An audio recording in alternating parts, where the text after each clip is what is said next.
Okay, I'm Dr. Greg Vigerin. I'm a dentist here, practicing restorative dentist here in Newport Beach.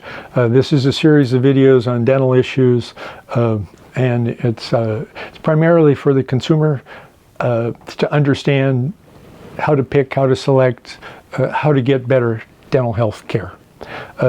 First of all, one of the things that we know is you cannot separate the health of the oral environment from the health of the individual, and you cannot separate the health of the individual from the health of the oral environment.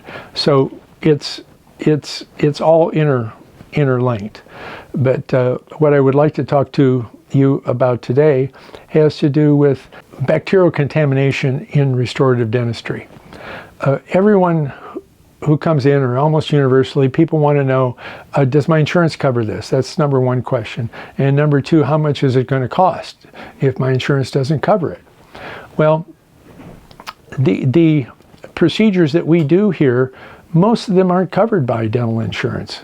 And it's not because they shouldn't be covered, it's because the carriers don't want them covered, because if they eliminate all the work done on Wednesdays, they eliminate 20% of everything they have to pay for. And so these are called Tuesday clauses, and they established things that they would pay for 60 years ago, and they basically haven't upgraded, increased coverage, or added in the last 60 years. So we do two procedures that are first taught in dental school to every dental student, and they're called disassemblies and cleanouts. Now, there are no insurance codes or reimbursements for disassemblies and cleanouts. Why is that? Well, because if you're doing something, you had to do it first. But in reality, what doesn't get reimbursed, eventually people stop doing. That's the reason I believe that there's so much left inside of teeth that is contaminated, that is, not healthy to leave underneath dentistry. So our first procedures, and it's a little bit like opening up Pandoras Box, because people also want to know what you're going to do before you start.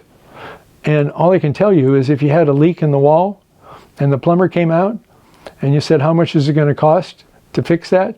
The plumber would look at you like you're crazy. I can't tell until I take the wall apart and see what's the matter. Well, the clean out or the disassembly is taking the wall apart, and the clean out is taking everything that's damaged out. And now at that point, you can determine whether the tooth has a fracture, whether the tooth has deep decay, whether the decay went into the inside of the tooth, whether the tooth is even restorable. But until you do those first two procedures, you're guessing. And so when you're guessing and you can't be right, it's much easier to say, oh, you need a root canal, whether you need one or not. Oh, you need that tooth extracted, whether or not the tooth is survivable or not. And so a lot of decisions are made based on what will the carrier cover instead of what's in your best interest, and how hard is it to do compared to what the carrier reimburses me for. Okay, so we do not work for carriers. We work for patients, and we make decisions based on what we believe is in the patient's best long-term interest. And I can tell you what that evolved from. All my first patients were my mother, my father, my brothers, chairman of the department at the university, director of admissions at the university, and the president of the university's daughter. Okay, I got high-value patients to me, and I wanted to do the right thing because I knew I was going to be taking care of them for free for the rest of my life. So when you make these decisions based on what's foundationally in the best interest of the patient for durability and predictability and avoiding catastrophic failure and at the lowest overall cost, sometimes it's 4 times the normal price. Thank you for listening. Come to some of our other videos.